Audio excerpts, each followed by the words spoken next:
Welcome to Psychosynthesis Conversations, your channel for psychospiritual reflections and experiences. And now, to introduce you to our topic for today, here is your host, Kenneth Sorensen.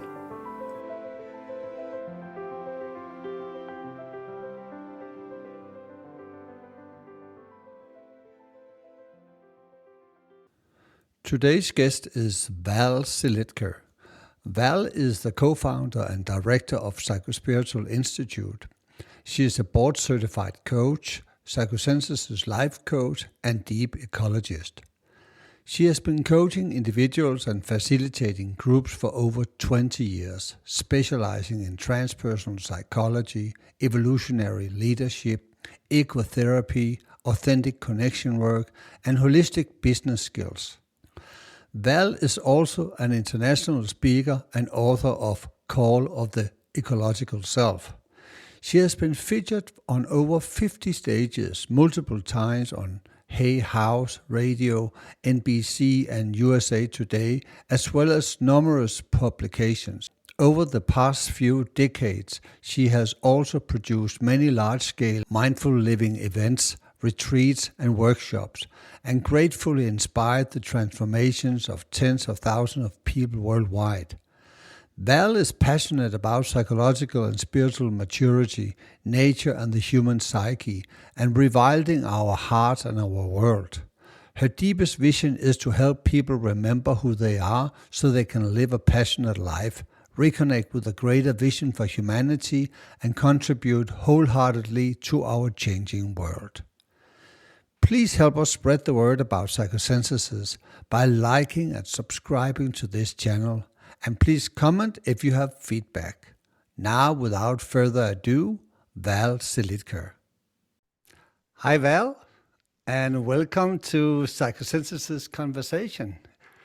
It's such an honor and privilege to have you on this podcast. And I know you from the Psychospiritual Institute, where you are the co-founder and director, and you are training students in psychosynthesis life coaching, and have done that for quite a while. And today I want to share a topic of common interest about the ecological self. And I'm so excited to hear more about that, because I think it's quite a new perspective. There's not many out there that speaks about the ecological self, but due to the ecological disaster we are facing, I think it's a very, very important topic to dive into. But before that, could you tell me a bit about your journey into psychosynthesis and the work you are doing with the ecological self? Ooh, well, first of all, Ken, it's always a pleasure to engage in conversation together. I love the way we catalyze our experiences, and I'm so grateful that you're doing this podcast. So thank you for having me here. And my journey into psychosynthesis, whoosh, wow, in a nutshell, it actually has some pretty deep ecological roots. So I think that'll be a lovely way into the conversation, perhaps. So there was a point in I would say in my early 20s, where information was brought to me around how we treat other animals. And it was a perspective I had never really looked at. And it was something that really broke my heart wide open. I would call it like one of my first big heartbreaks, but also a catalyst for me becoming who I am today, and started this journey, which brought me here. And when I started realizing what was happening in circuses and in factory farms, et cetera, it really shifted. It uprooted, it disrupted the way that I was living, and the systems that kind of created my foundation started to crumble around me. And I realized that I didn't really know what the next step in my life looked like exactly, but I knew I couldn't continue on the way I had been, because this new information shifted something in me. It evoked a deep sense of compassion and justice and care for our world. And that brought me on a journey into more of my path in activism and animal advocacy, which then led me to asking the questions about, well, it's not just about other animals. and humans as animals, but what about the ecosystem and how we're destroying Mm. the planet?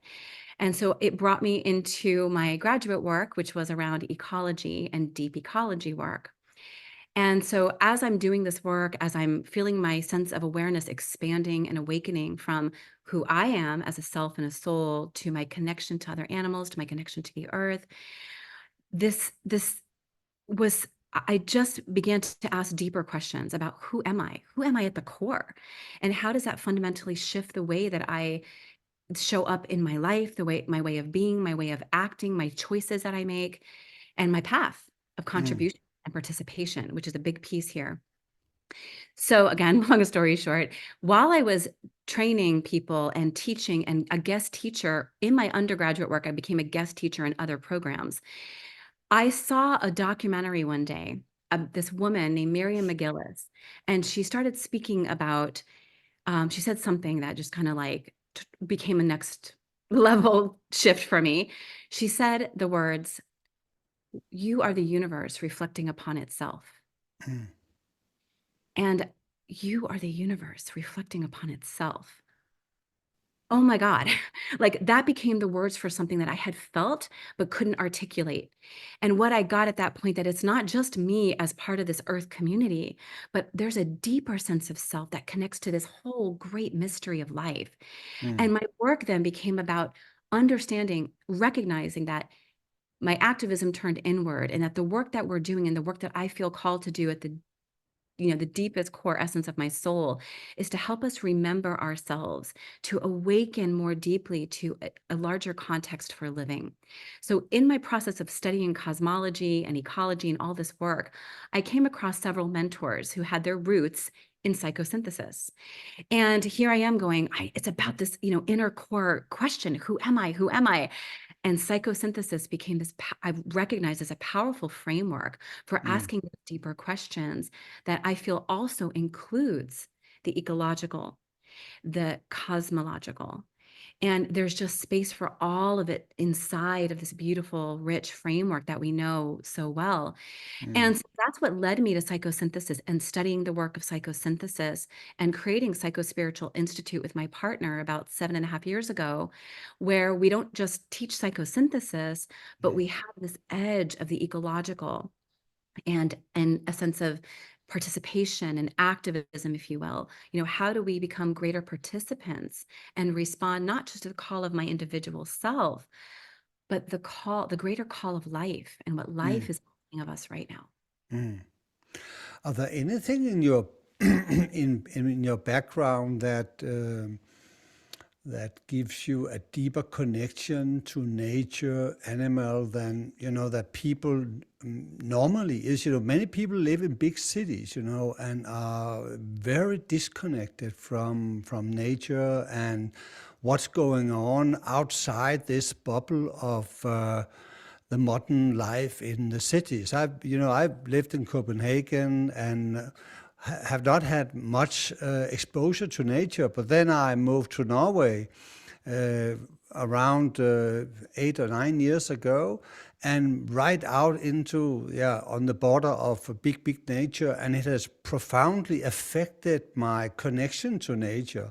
And it first after I moved out of Copenhagen that I can see that I lived in some kind of a constant stress, because the vibrations in a big city is very disruptive for the more sensitive nature in us that connects with life beyond what can be observed with our physical senses. And so, is there something in your background that connects you deeply into this ecological self or nature or animals?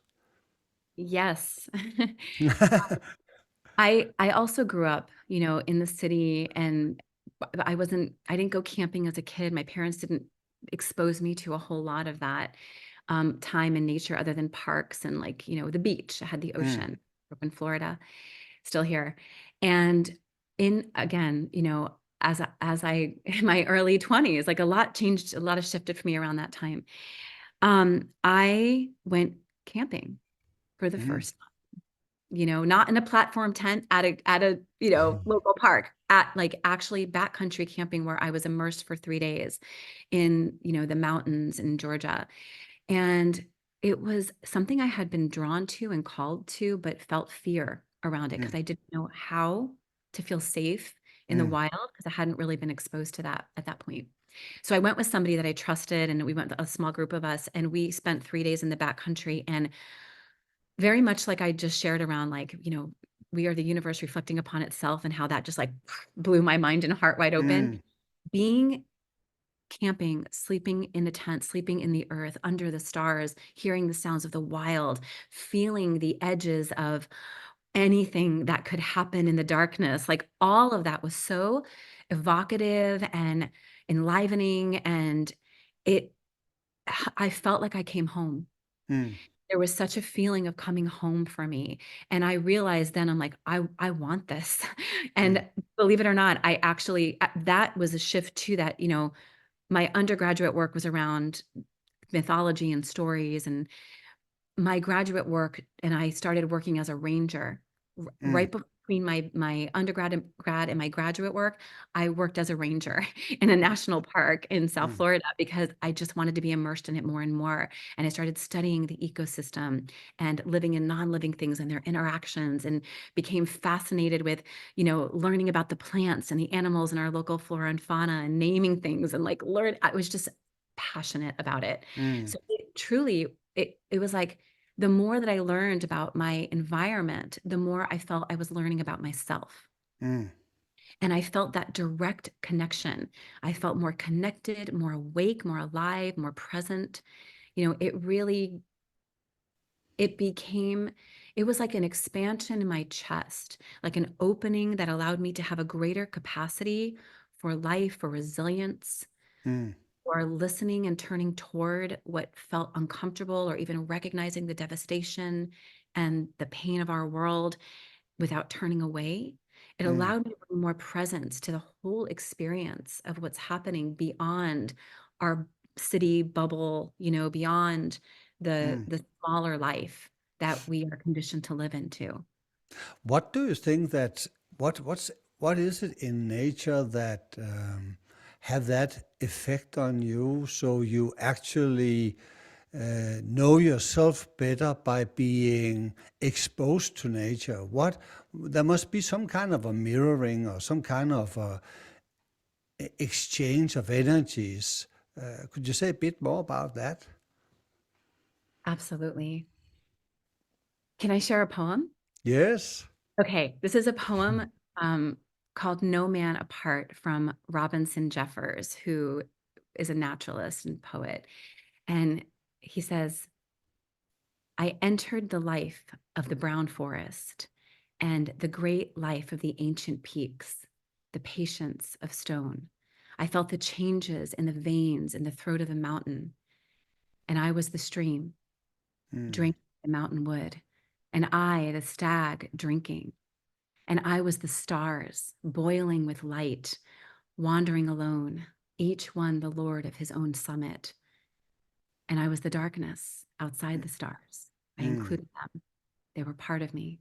mm, I was mankind also, a moving lichen on the cheek of the round stone.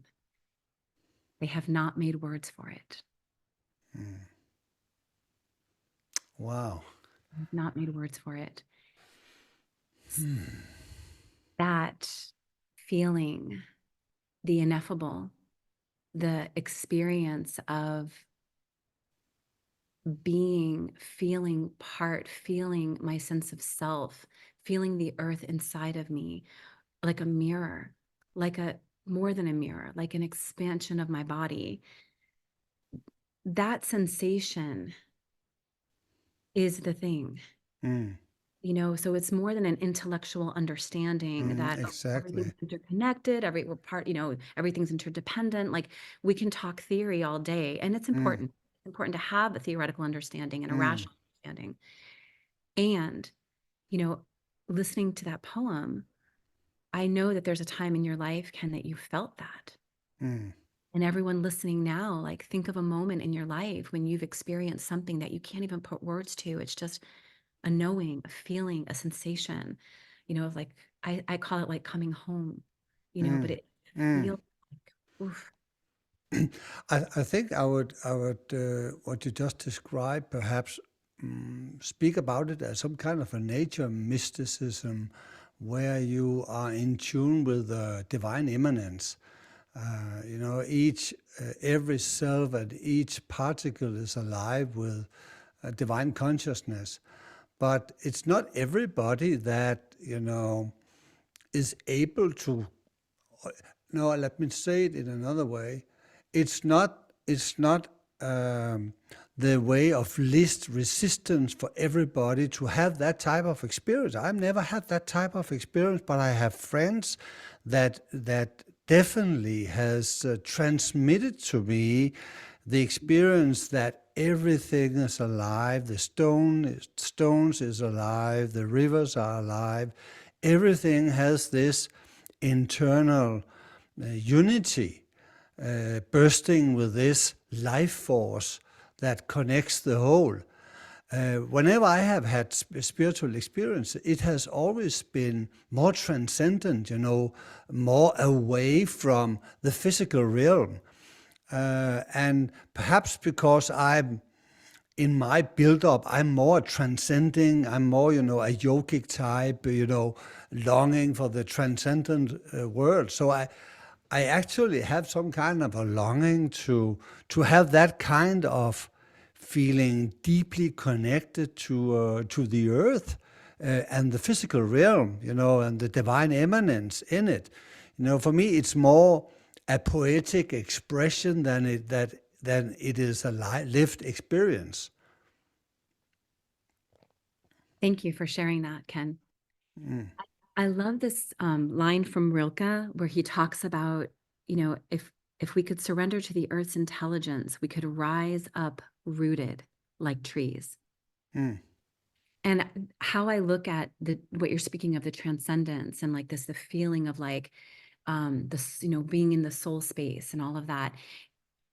The way from my perspective and experience, the more that I feel rooted, like bare feet in the earth, rooted, mm, deeper my ability to feel connected to the mysterium tremendum, the great mystery, the mm, soul of the world, which feels beyond my individual and yet part of me. So like I'm an expression of the universe, right? I am the universe becoming mm, aware of myself, right? mm, Both and. So it's like I have a unique fingerprint. The iris of every eye is different. Like we're all unique by design. There's something about like, being embodied in this form that's uniquely mine. And what mm, I have to share as a piece of that, as a microcosm of that whole, and the more that I root myself in myself as an individual and feel my feet in the earth and feel the sense of connection to this, the tangible, this earth sense, the more I feel connected to the whole. And the more I feel connected to the whole, the more it empowers me as an individual to bring that soul expression through me into the world in my small and large ways of being. mm, mm, So you know how like in psychosynthesis we talk about like, when you're connected to the higher self and we work with the obstacles in the personality, we create a space for who we are as that soul to like radiate through us, right? mm. And have that sense. Yeah. Imagine connecting to our ecological sense of self, our ecological self, where Mm, it's not just the wise being of my own, like that sense, the voice of the earth. Thich Nhat Hanh says what we most need to do to heal the world is to hear the sound of the earth crying.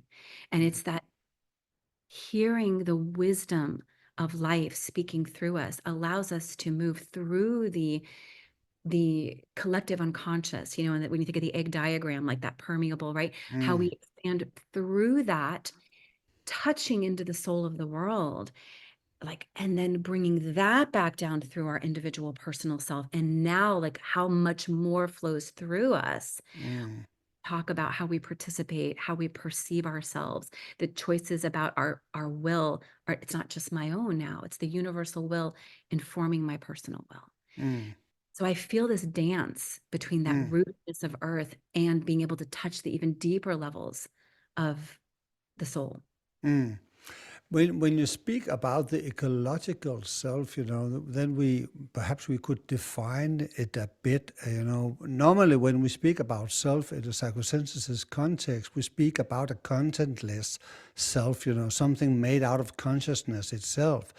So that type of, whenever we speak of it, it could be a personal self or transpersonal self or even a universal self. We speak about the witnessed consciousness and the power it emits. But there's, of course, other types of self. We could also speak about our different parts of us as perhaps more phenomenal selves. That's an expression of Assagioli. There's the essential self, me as the observer and lover, and there's the more phenomenal self, me expressing through my different roles and activities.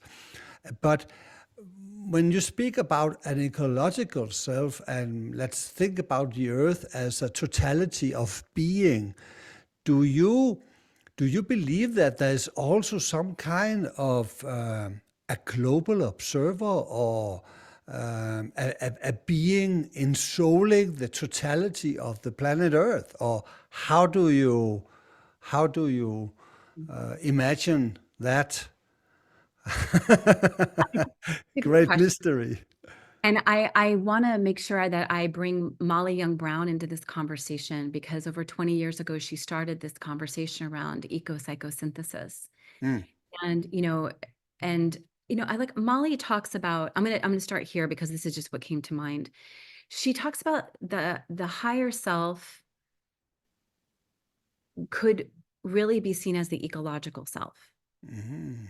That there's a sense of like, the higher self, or sometimes we call it like the soul of us, right? Like the soul essence. Yeah, That that it's actually larger than just our individual experience. yeah. And I think that that's a nice way maybe to start exploring this together because, and of course, it's sometimes defining things can limit it, but I think that just being in the conversation and the Mm, curiosity mm, feels important here. We use the term ecological self. It was coined by Arne Naess, who was a Norwegian philosopher who actually started the deep ecology movement. mm. He came up with this term ecological self. We're bringing it into psychosynthesis. So where does it fit? Yeah. Um, yeah. So the way I see it is like, okay, so I feel like, okay, I can only, let me see. When I think about the tools and the way of communicating psychosynthesis, it helps me maybe explain it. So like when we're working with the parts of us in our subconscious that we're not aware of, and we come into this personal self, the loving observer, and we begin to um, identify and become more aware of some of the parts of us that are unconscious, right? Because we have this unconscious operating system happening all the time, many, Mm, many layers of things we know, things we don't know, that drive our thoughts and behaviors. When we become more aware, we can identify them. mm, Then we can disidentify from the space of the loving observer, and we can work with that. We can be in relationship to those parts. So when I think about, there's this kind of larger ecological self, like that's what I want to really tap into to inform me in my way mm, of being in the world, just like when we talk about the higher self. And so it's the same, like, there's so much happening in our world that we're unconscious of.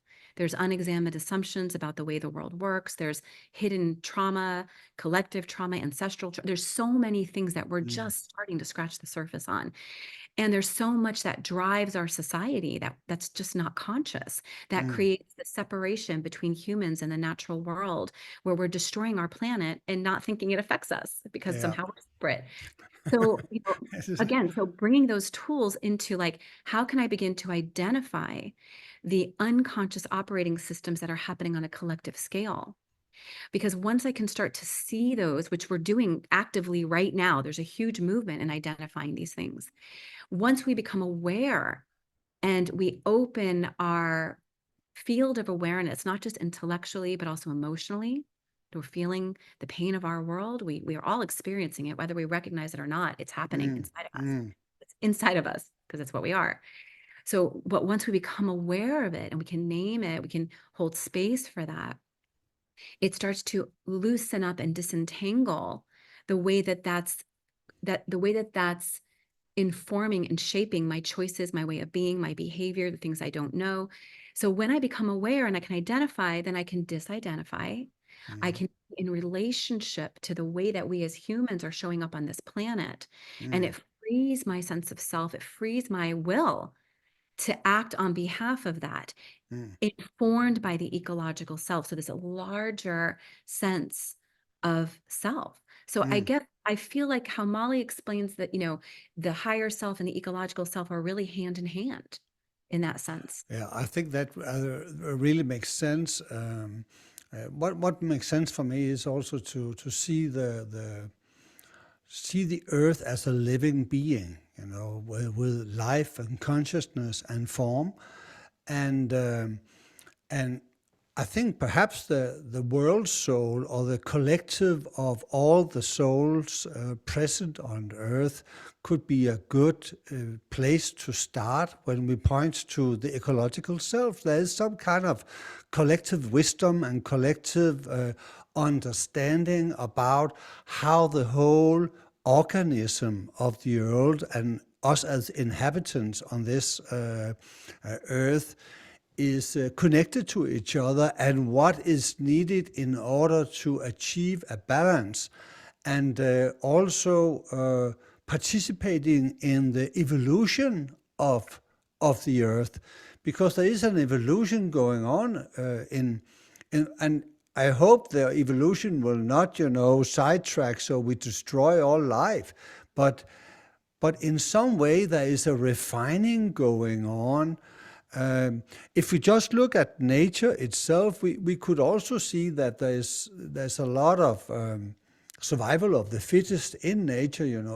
Animals eat each other, and there's a lot of warfare, like battling out. And I don't know if this is always going to be like that. That's just natural, or if all life on Earth is evolving into some type of higher stages. So, in your perspective, what is the purpose of Earth? Is there some kind of a evolutionary blueprint for the Earth that we are about to wake up to?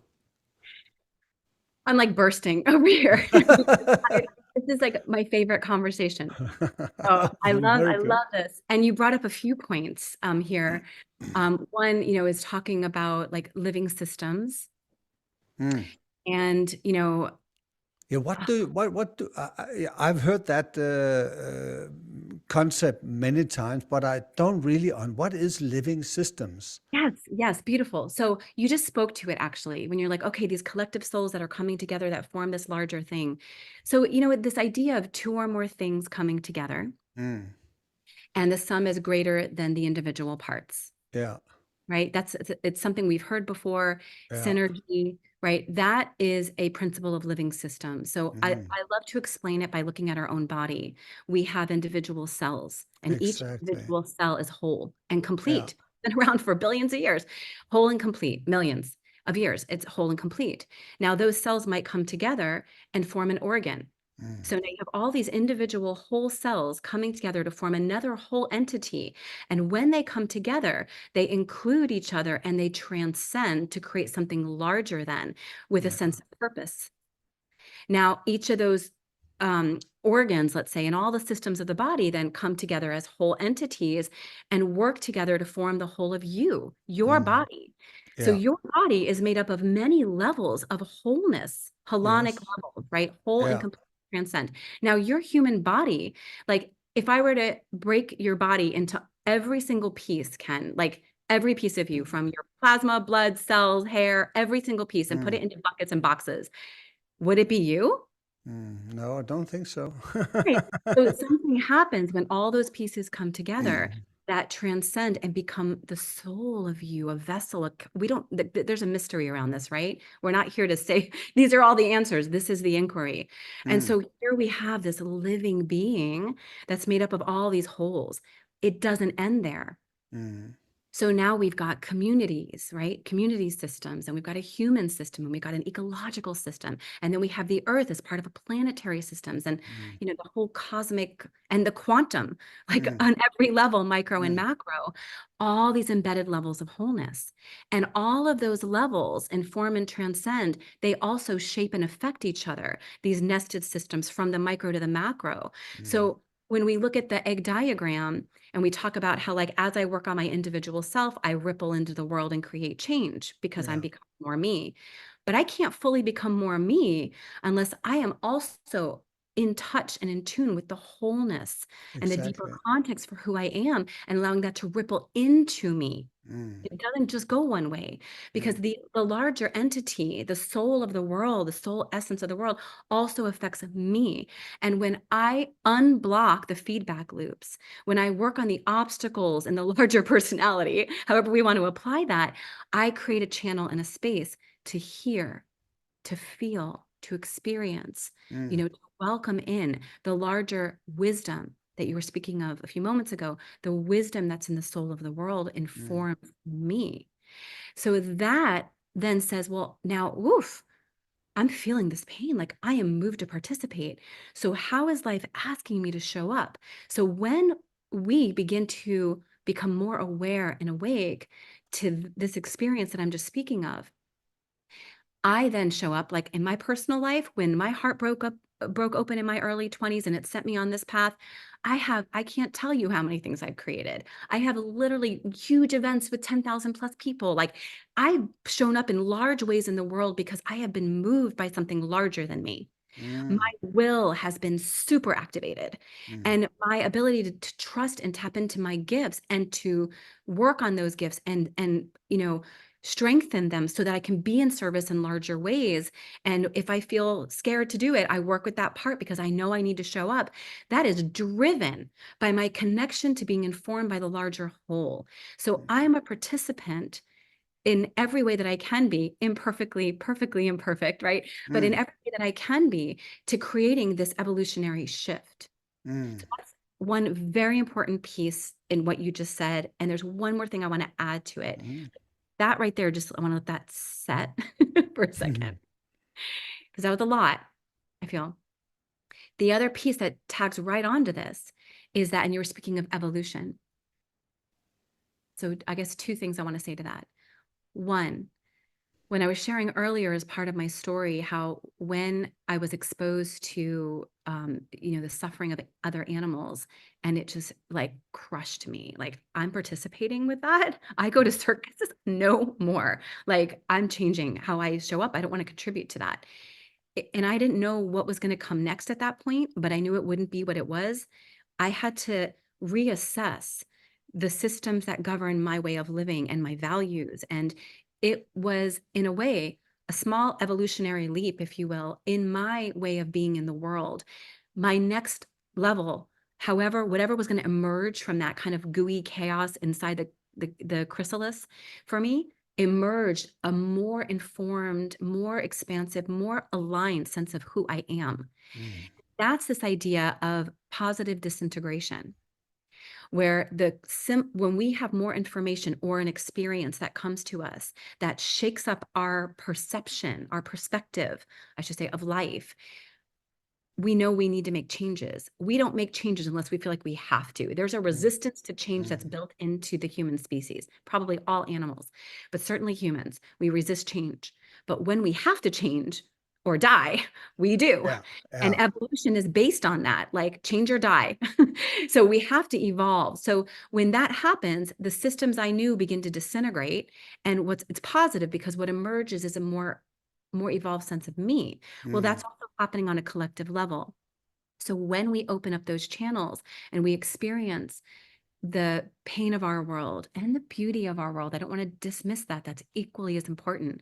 When we have those moments that are ineffable, that like touch our soul, the color of the sunset, like the beauty, the poetry of life, all of those things inform us and become part of this invitation for a shift. And so evolution happens under the greatest amount of pressure, where we have to shift. We have to change in order to live a life that feels authentic and aligned and true. And it's not as easy as it sounds, because we are up against so much confusion and systems that are just embedded in these small ways of living, where we're just like living in trauma, living from survival, and many people don't even have the luxury of being in, natural space. Exactly. Yeah. So it's not that But easy. what would you say is the vision? What is the vision of the next stage in this evolution of the world? Because there's still billions of people, who struggle for survival, and just think about today and tomorrow, and are so immersed in suffering, and don't hold this, and cannot hold this larger vision for the planet itself, because they are just occupied with survival. So what will you say is what is the vision for the next stage? This is I such know it's a big question, but I don't. the biggest question here. Where are we heading as a human species? So, okay, so let me just start with what's just coming, what's coming right now in the moment. One of my mentors is a mathematical cosmologist named Brian Swimme. I think you might know of him. I know his name. Yeah. So I asked him this question in an interview that I did with him in 2017, and we talked about it. And we talked about, like, part of what it means to be human is, we have this self-reflexive consciousness, this ability to reflect upon ourselves in a very philosophical way. And then we have this symbolic consciousness, which means not only am I reflecting on myself, but I'm able to then share what's happening in my inner world with you. And now with the internet and with, like, instantaneous communication, like, we can share this on larger and larger ways. And the more those of us that are coming into this awareness that we're speaking of today, come into conversations like we're doing today and explore this, and people tune in and listen, and then they share it, and they perhaps get into conversations around it. The more that we start to engage in this level of curiosity and awareness, the more we become a loving witness in our world. And so part of what it means to be human is to be a loving witness to I'm going to say, the magnificence and the possibility and the beauty of our planet. What is possible? So we're talking about, like, being aware of the devastation and the pain of our world, and I want to shift that for a second to, like, the beauty of our world and the deep time experience of how things move and grow, and the resilience of the planet, which is also in us, and the powers of the universe, which are also inside of us. We are capable of so much when we come together, because two or more minds are greater than one. Two or more hearts are greater than one. So as we begin to come together, we then can start activating the kind of shifts that need to start happening on our planet. What will happen? I don't know. But if we did know, there'd be no reason to get up in the morning. So there's something about not knowing and the uncertainty of our time that evokes active participation. When I feel what I feel, both the pain and the beauty, I want to participate. So my participation consciousness grows. And just look at me as an example. And I mean this in the most humble way. In my life, especially over the last 20 years, I feel and I know that I have reached tens of thousands of people through my events, through my workshops, through my public speaking, through my Psychospiritual Institute and the programs we run, and it's all in service to this greater evolutionary movement, because I know that if I can touch one life and excite and evoke curiosity in them the way it's been invoked in me from others, they will continue to ripple that out.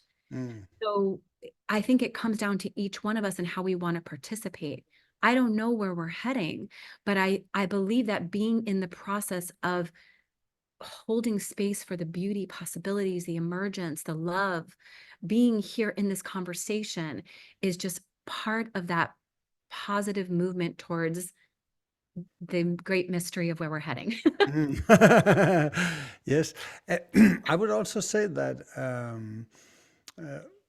we almost in some way, um, I would say all of us who have a good enough financial situation and can afford spending time, being aware of ourselves, uh, and at some point perhaps feel a call from our old soul, or feel a call from the ecological self.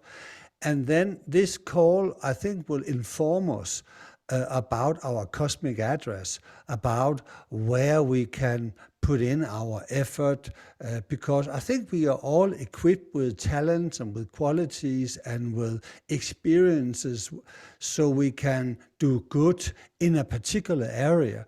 And I don't think that any of us will have the whole vision, but we can have a vision relating to our own life and where we see need, and start working on fulfilling these, not just the needs of ourselves, but the needs of the community, the needs of the planet. And I think when the more people who align and connect with this, we could also call it, we are the evolution that is conscious of itself or aware of itself. We know we are evolving beings that are on a journey to a more expanded and holistic consciousness, where we in some way transcend this limited, egocentric, instinctive life which we have been so attached to. So I know that's what I'm called to do, helping people to get out of their survival personality, get out of their, attachment to old traumas through a healing process, so they experience a more abundant type of energy, so they have more to give and more to bring into the world. And I think so much of the hurt we are doing to the planet comes from egocentric behavior. And that just means that we simply are not aware of the suffering we are causing, because we are just robotic. And I'm speaking of myself too. We are just living on the surface and are not fully aware of how we affect our environment, our other human beings, when we come from that more limited self-expression. And so I see, as far as I recall, you also speak about hearing the call of the ecological self. Is that different than hearing the call of one's own soul, or is there a difference in this calling? I mean, I think that there's life is asking us to evoke our own soul, our own unique presence in this dance. So is it separate? I mean, I think that the ecological self is like a larger part of who we are. And yet I also honor and know that we are also these individuals, and we have a deep essence within ourselves. Knowing our own gifts, our strengths, our capacity, working with, the things that come up for us is so important, so that we can participate in our own lives and beyond. So I think that's incredibly important, and there are so many people that, like we were saying, that don't kind of have that luxury to do even this kind of deep inner work, right? And so how can those of us that do have the ability to do this serve in all the ways? And I think one person doesn't have to have all of it. You know what I mean? Like Exactly. I have a piece, they have a piece, we come together, and that's how we create the wheel. Yeah. Everyone's spoken a wheel, and the great turning, right? And we all turn it together. Another thing I wanted to speak to was, we're talking also about, like, we talk about the ideal model, and what is a way of being and doing that honors who we are. And I think that there's a movement right now that refers to the moral imagination. And I'd love to speak to that for a second, because I feel like it's relative we're speaking about. And it's this idea that when we are kind of couched in devastation, the imagination is like apocalyptic, and the literature, the science fiction, the movies, like everything that bombards our psyche looks like, you know, we're heading towards a total collapse. Yeah. And might be, you know, and one way of kind of countering that, or offering another perspective, which is incredibly important. We always need to hold multiple perspectives. That's part of what creates resilience in us, actually. But one way is this call for the moral imagination, which means, what else can be possible? What would it look like to envision next steps and envision how we would actually like to see the world operating? We have the intelligence, we have the technology, we have the capacity to create a world that's actually aligned with our deeper values. We don't, and that's probably a whole nother podcast conversation, but we don't do that, and it boils down to that idea that we're separate from the natural world and we live like that. Exactly. And yet there's this call for like ways of, writing, poetry, movies, books, like in every possible way. How can we envision something different? Because everything we do begins with the imagination. The imagination and the will go hand in hand. Imagine something, whether we realize it or not. When we're surrounded by those images and that experience, we start to live towards that as well, when that's the vision we're holding. But what if we created another vision?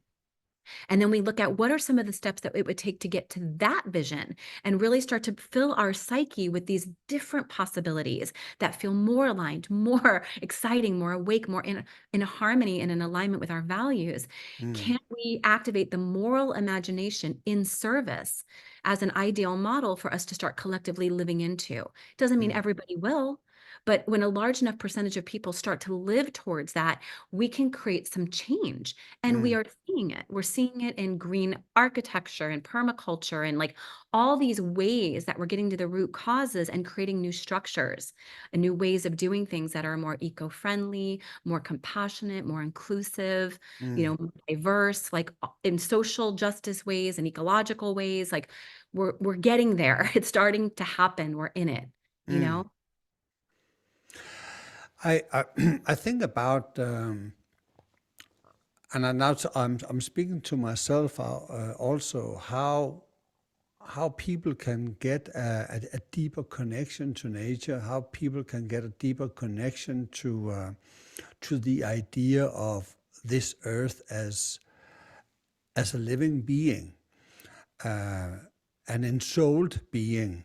And I think, one of the big ideas that came out of the space travel was, that we saw the globe from without, and it was in some way a disidentification exercise, seeing the images of the blue globe, and being able to see that we are just this little blue globe in a vast universe, and I think we need to.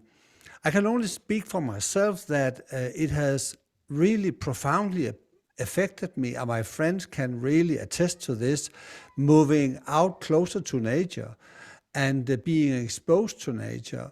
And there was a saying of some native tribe in US, and they spoke about the mountain as spirit dressed dressed as a mountain, spirit dressed as a forest, spirit dressed as the water. And that type of understanding that comes from indigenous communities, because they are more connected to this life that penetrates all the natural worlds. And I think in some way we have to go back without losing our mentality, but it is the logical, concrete intellect that has separated us from nature and our feeling nature. And I think we have to do something to get that aliveness, there's a live connection to the animals. I have great fun and meaning by feeding my birds, and we have deers coming here and having this in some way, and the foxes coming by. This connection to the living world outside of me. And I never had that type of experience when I lived in the city. So what I hope is that more people will not necessarily leave the big cities, but came more out in connection with nature, because I think that can expand their awareness. And and if we don't have a living experience of this connection, it gets very theoretical. It becomes, something very elusive. But if you can feel it and you have the experience of being connected, then you will also take care of it, because you know that it's part of me. Yes. Yes. And all of that. And something you're speaking to, witnessing the beauty of this blue jewel of a planet. We were talking about living systems, and I was talking about the body embedded systems, and Earth is also a living system. There's called a Gaia theory from James Lovelock and Lynn Margolis, and they talked about how Earth is a living system. It has all the qualities of a living system, meaning the living system it's always striving to maintain optimum conditions for life. And the Earth is always doing that with predator and prey relationships. So you were speaking to earlier, some animals eat other animals. Yes, but they all do it in a way that creates harmony and helps the population thrive. So like the wolf goes after, a prey, and they're going to go after the sick and the lame and the old. They're not going after the strongest. The strongest get away and increase the gene pool. Yeah. It's only humans who go shoot the largest buck that destroys the gene pool. We do it back. Do you see? So it's like, everything's in harmony. When there's too much salt in the ocean, there's species, that absorb salinity, to keep it balanced.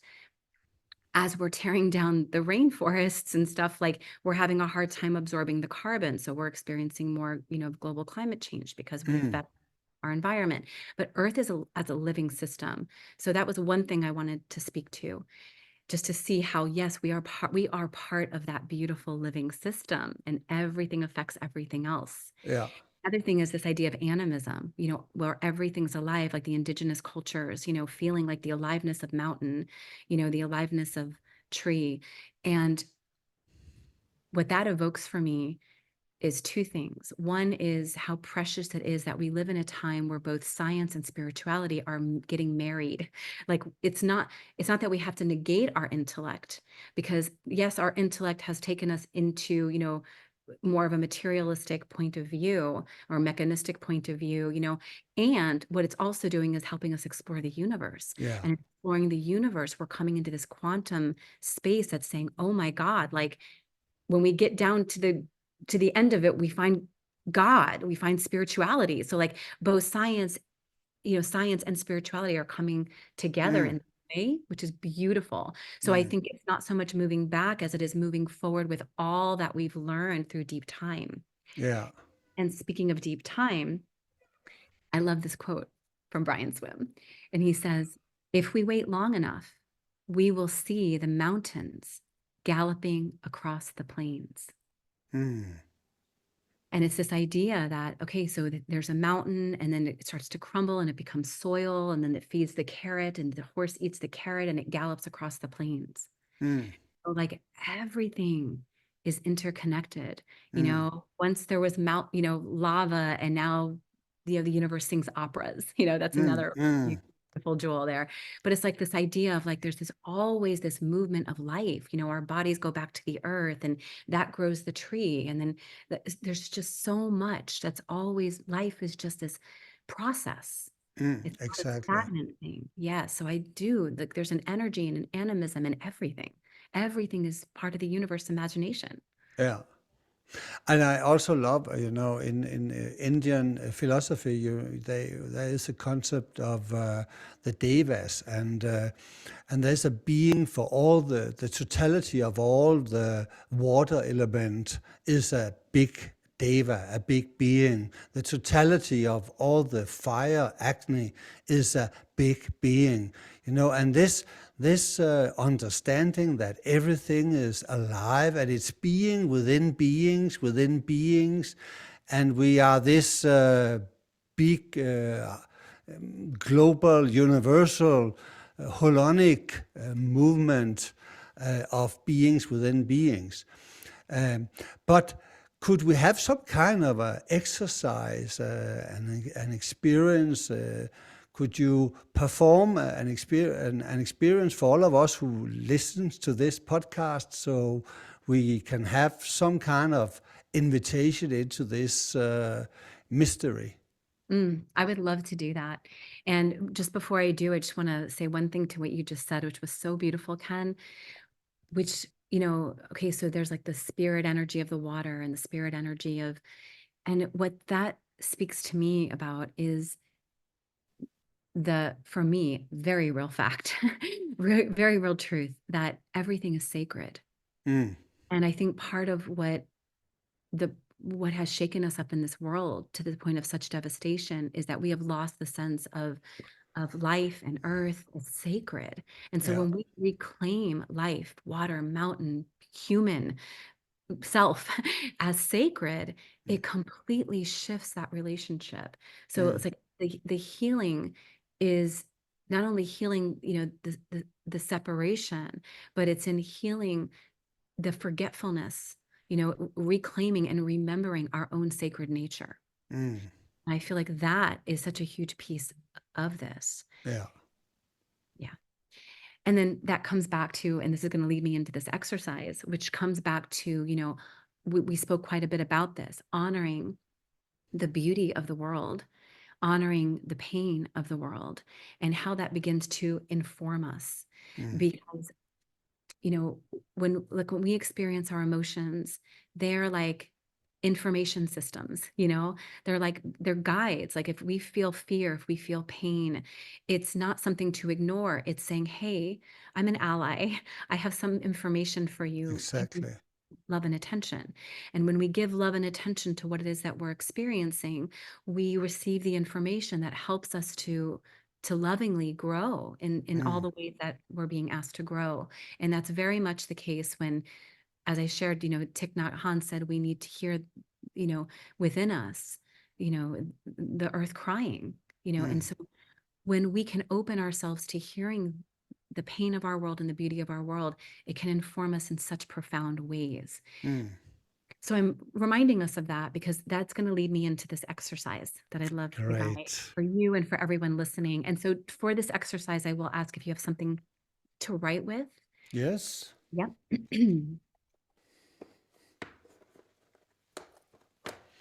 I have a pen and I have some. Perfect. And then everybody listening in have something also just to write with, just to make some notes as we go through. So I'll be guiding us through a couple questions and then a meditation with some pausing for reflection. Okay. All right. So just taking a moment to rest into your body, your seat, your space. If it feels good, you can close your eyes. And let's begin with a full, deep breath, breathing in slowly and deeply, filling your lungs, your belly, the cells of your body, and slowly releasing that breath all the way to the end. And we'll do that 2 more times. Breathing in, knowing that breath as this connection between the inner and outer world. And then exhaling our energy, our sense of self. We are part of this world. And one more time, breathing in and slowly exhaling.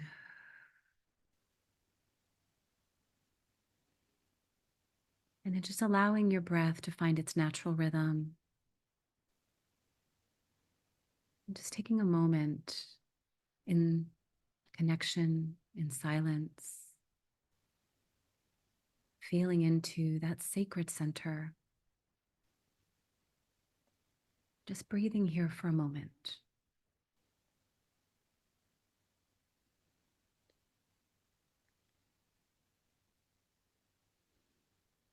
And from this space, from that breath of connection, bringing awareness to all that we've been discussing today, I'm going to invite you into this first question.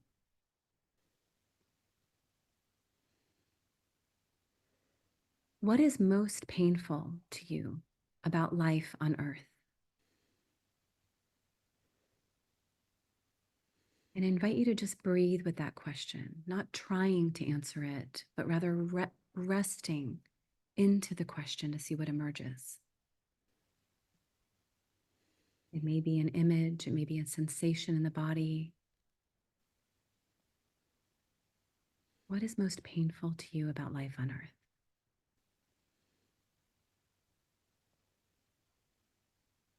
And just witnessing what comes, continuing to breathe.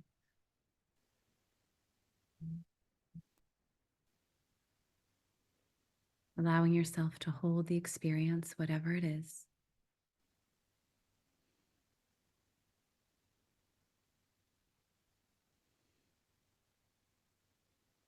Keep breathing.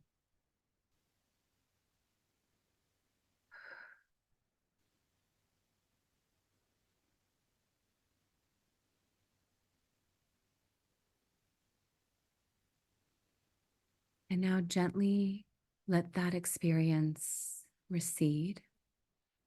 Whatever images, thoughts, or sensations, just fading gently, but staying nearby.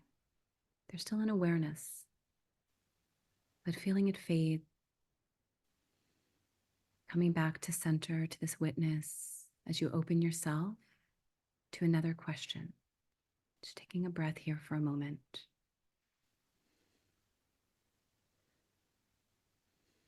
What do you love most about life on Earth? And again, resting into this question, allowing what wants to come.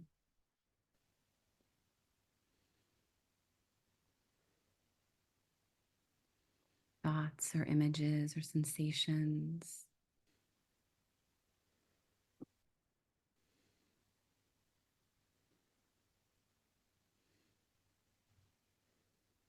What do you love most about life on Earth?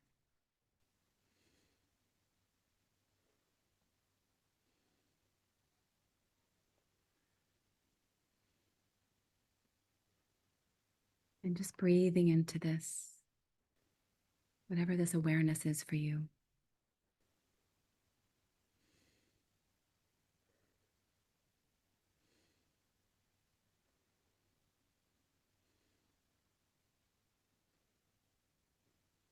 And now taking a nice deep breath, breathing in, and breathing out. And now creating a space to hold both. Holding now what is most painful and what you love most together. Bring both of those into your awareness now. What is most painful and what you love most about life on Earth? What is the relationship between the two? How do they connect?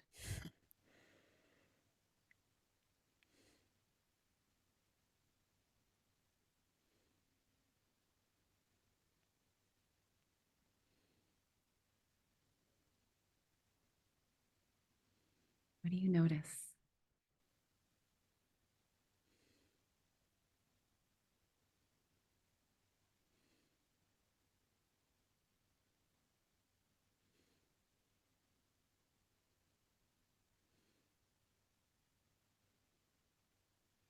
And then whenever you feel ready, staying really present to this awareness, just gently opening your eyes and writing a few notes of what's there for you that you might want to come back to. What do you notice? Remember to breathe as you explore this. We'll just take a couple minutes here to write.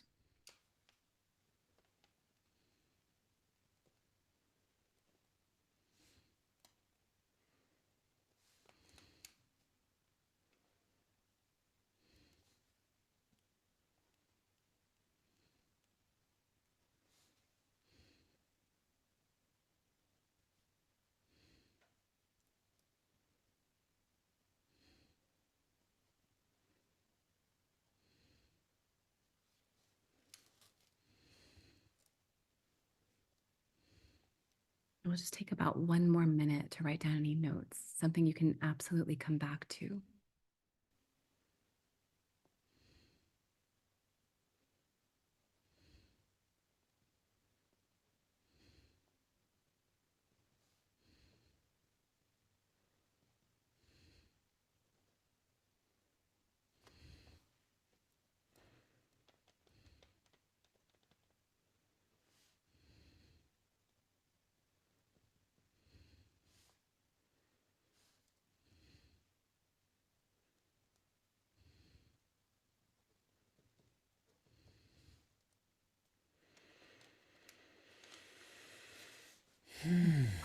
Great. And I'm going to invite you to once again take a nice deep breath and close your eyes, holding this experience close by.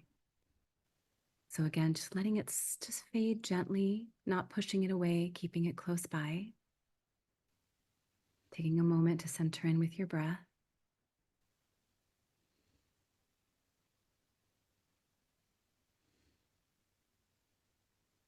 And now as you bring your awareness to your mind's eye, that internal vision, I invite you to bring an image of that beautiful blue jewel of Earth. Imagine you are outside of the Earth, gazing upon this beautiful living planet.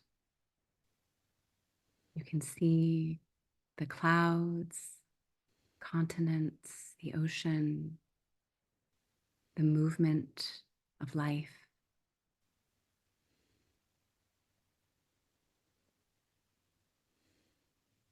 Be aware of what you experience as you hold Earth in your consciousness, this living planet.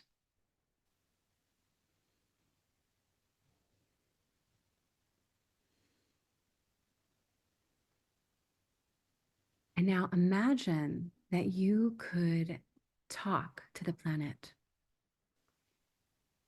and ask her, what does she need in order to grow stronger? For her systems to heal, to become healthier. And simply listen. Listen for Earth to speak.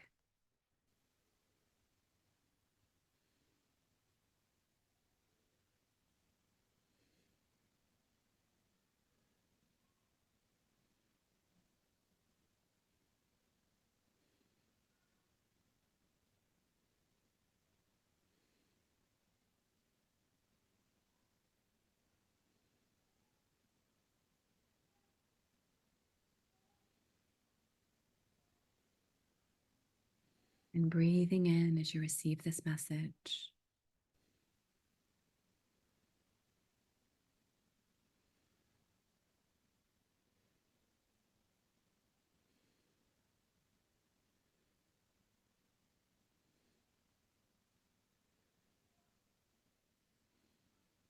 And as you receive this message, also ask her to give you a gift for your own journey, a gift that will support you. You can receive this gift from the earth. Experience this gift coming to you, fully receiving.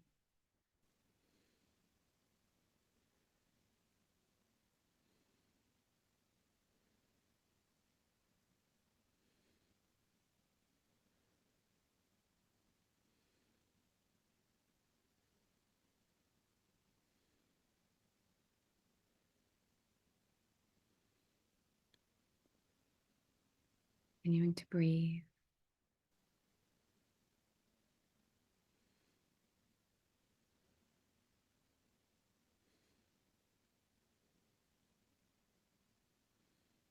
And then finally, ask her, what can you give her? And listen to what she tells you.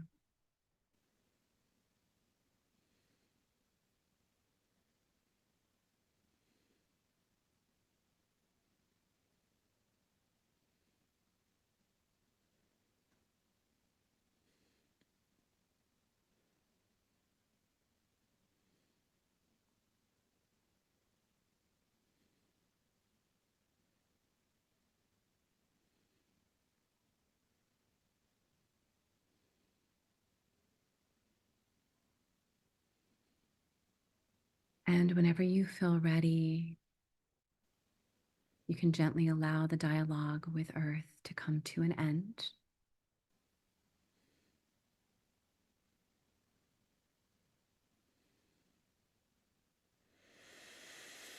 Deep breath, feeling into your body, opening your eyes, and take a moment to just write down whatever came through, messages, gifts, feelings. And we'll take another few moments to do that. Again, something you can come back to. And let this writing be a way of even continuing the dialogue. More might come through as you write. It was amazing. I really think I got a synthesis here. I never done this type of exercise before. It was really, on point. My biggest pain is related to isolation, feeling homeless. I've had since my childhood some social anxiety, and really worked many years to bridge it and dissolve it, and feeling at home. And it's not just not feeling that I had a tribe. It's also not feeling home on Earth. And the opposite of that, but actually deeply related, was what was my best experience on it. It's when I'm doing meaningful work, doing what I love to do. And what I love to do is to teach meditation, psychosynthesis, and helping people connect with soul. And this would also mean the ecological self I now understand. So creating connection to soul and life is what I really love doing. That's just so much joy for me. It's effortless. It's just pure joy. And when we bring them together, Yes. I can see that my experience of isolation is fueling my need for connection and building bridges. And so they are in some way a synthesis. I wouldn't have the same drive without the feeling of isolation, because that pain is fueling my passion for psychosynthesis and spiritual work. So these two came together in this exercise. And when I looked at the Earth, what it really needed was connection. Being more integrated vertically between the different levels, but also horizontally between all the different kingdoms, between animal, plant, and the biological world, and humanity. So I got really a sense of everything was meaningful and connected. And what I received from the mother was actually connection, because I participated in what was also her needs. So it really went into my heart. There was such a deep connection in this exercise. I didn't expect that. No, that's beautiful. It's beautiful, Ken. And it's amazing to see, how the things that we've experienced in our life and even our own suffering Mm. oftentimes is what puts us on the path to what we stand for and the work that we do in the Yeah, world. Really feeling how everything is informing us and shaping us in ways to help us become more fully who we are, and mm. therefore more fully human, who we're Yeah, meant to be on this planet. And yeah. I want to give credit to Tom Yeomans, because this exercise actually came from Tom Yeomans. Mm. I experienced it with him a few years ago, and it really also, when I brought those elements together of like what I feel most pain around, and also what I love, I was like, oh, the thread of that Yeah. connection is so empowering. So I thought it would be beautiful to bring that in lieu of our conversation today. Mm. Thank you so much, Val. I've really enjoyed this conversation. I think that there's so much we could have expanded on, but time is limited. But I really think we downloaded some important, important perspectives and ideas and experiences, so that people can pick that up. And if they want to learn more about you, where can they connect with you? Yes, thank you so much, Ken. Everyone can reach me and us at psychospiritualinstitute.com. We Mm, run psychosynthesis, life coach and leadership training programs that do bring in the ecological self, global leadership. One of our growing edges also is around social justice and really listening to how psychosynthesis can meet the needs of our world in these times. mm. Yeah. Sounds awesome. Okay, and much gratitude to you for participating in this podcast, and looking forward to engage with you again in the future. Thank you so much, Ken. So grateful. Okay, bye bye.